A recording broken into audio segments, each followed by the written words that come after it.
Ryan Girdusky was on CNN. For those of you who don't know Ryan, he's a Republican strategist and a media commentator. He was on CNN on a panel debating the campaign and the MSG rally, but also the Israel-Palestine issue, pointing out that the left has really embraced the pro-Palestine, which is to say kind of pro-Hamas, pro-Hezbollah cause. That's not a great look for them. So Ryan threw out this quip against the super lib, insufferable CNN commentator Mehdi Hasan.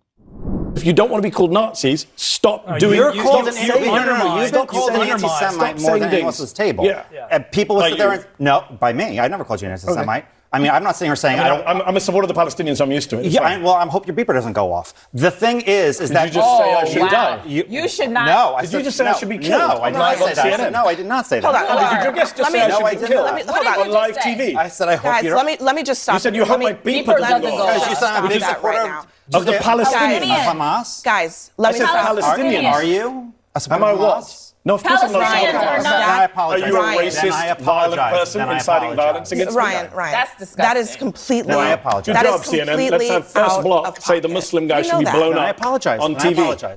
Okay, now in fairness, I am offended by something that Ryan said here.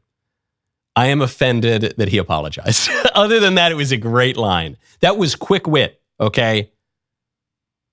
Mehdi Hasan calls conservatives Nazis. So he is, by implication, calling Ryan, the conservative on the panel, a Nazi. And Ryan points out this is kind of ironic because the libs have been supporting Hamas, which wants to commit a genocide of the Jews. Kind of rich that the Democrats would call the Republicans Nazis when the Democrats right now seem to have sympathy for a group that shares quite a lot in common with the Nazis. And Mehdi Hasan says, yes, I support the Palestinian cause. Yes, I support that. And Ryan, quick wit as can be, goes, well, then I hope your beeper doesn't go off in this interview. What does the beeper refer to? The beeper refers to Israel's military operation against Hezbollah, which targeted specifically the Hezbollah militants and blew off their crotches. That's a funny line. That's a really, really good line for cable news. And then Mehdi Hasan clutches his pearls. He's just spent the last portion of the segment calling Ryan a Nazi, but then the minute that Ryan throws a little bit back at him in a much fairer way, all of a sudden, how dare you, sir? And all the other libs on the panel, how dare you? They've crossed the line. They didn't cross the line. That's a funny line. The line is funny. The line that he uttered is funny. The only mistake that Ryan made here was that he apologized. Shouldn't have apologized. Other than that, I think it was great. He demonstrated an extremely quick wit. And if CNN doesn't like that wit, then they don't deserve him. Okay? I say this as someone who has gotten in trouble for saying funny but true things on cable news, incisive comments. I am actually skeptical of anybody, of any conservative pundit who has not been banned, at least temporarily, from a major cable news network. Because it seems to me then they're not incisive enough. They're not really getting to the heart of the matter enough. Right now, go to expressvpn.com/Michael Knowles Show. How many times have you connected to public Wi-Fi at a coffee shop, hotel, or airport? The frightening reality is that any hacker on a shared network can access your personal data, including your passwords and financial details.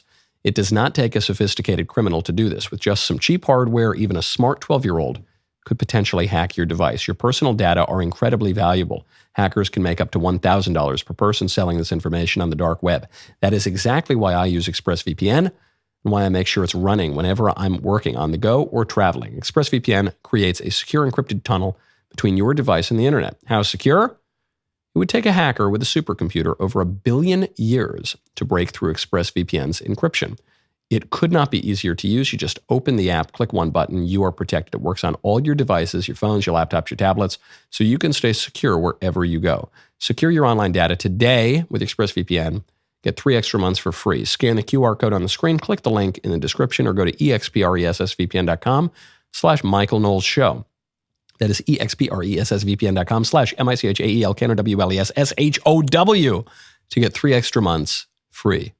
So often, the purpose of conservatives on cable news well, really doesn't matter the channel. The purpose is to be a court jester in the kingdom of liberalism, to go in, give the appearance of opposition, but never really push back too hard. It's the point is to just lose with dignity, but to in so doing legitimize the liberal system.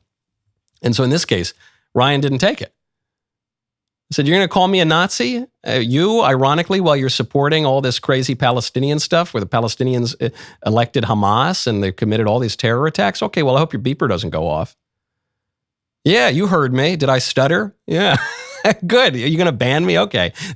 Now, the reason, and again, it's in the moment when these kind of cancellation attempts happen, it's very difficult, and sometimes you're tempted to just say, "Okay, well, I'm sorry, I didn't mean to say that." I remember I was on a cable news network, and I pointed out that the left, we were debating environmentalism, and I said the whole thing is so ridiculous, the global warming alarmism, because the way you know that this isn't primarily a scientific matter is that Democrats are exploiting a Swedish child to advance their agenda. They're not putting the scientists up front. Al Gore is a politician. He had the big environmental movie. But what's so disreputable about what the Democrats are doing is that they were exploiting a Swedish child. That's what I said on air. And the host on the show didn't bat an eyelash because it was just manifestly true. I was speaking of Greta Thunberg, who's a teenager, whose mother wrote a book about how she suffered from all of these mental problems.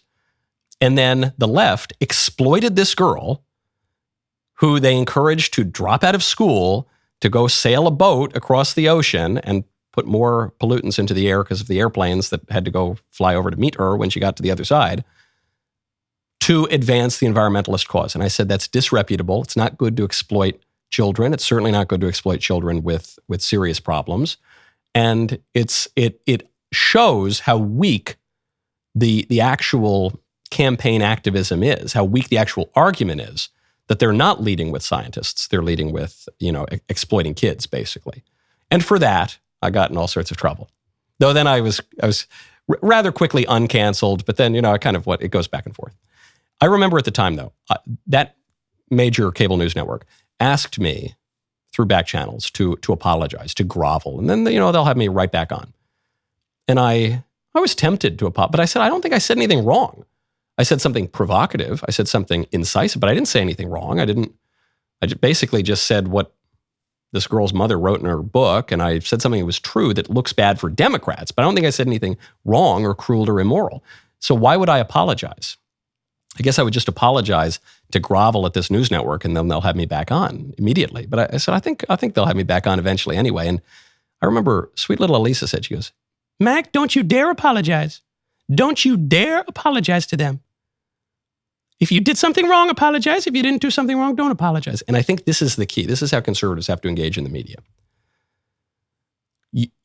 It's like that scene in Breaking Bad when Walter is asking his cop brother-in-law, Hank, to apologize to the cartel guy who's got a gun to his head.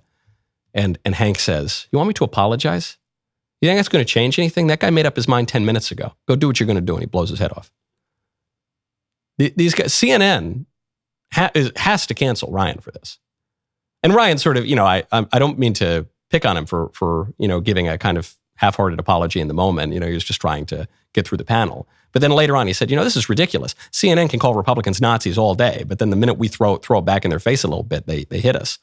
No. They're going to try to cancel you. They want to cancel you. If you say anything that is actually incisive, that actually moves the ball, they are going to try to cancel you for that.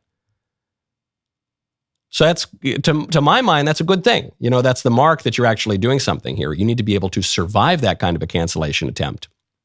And you need to stand firm when they try to kill you. Very funny line from Ryan. We stand Ryan over here, okay? That was a great clip, folks. Now, hey,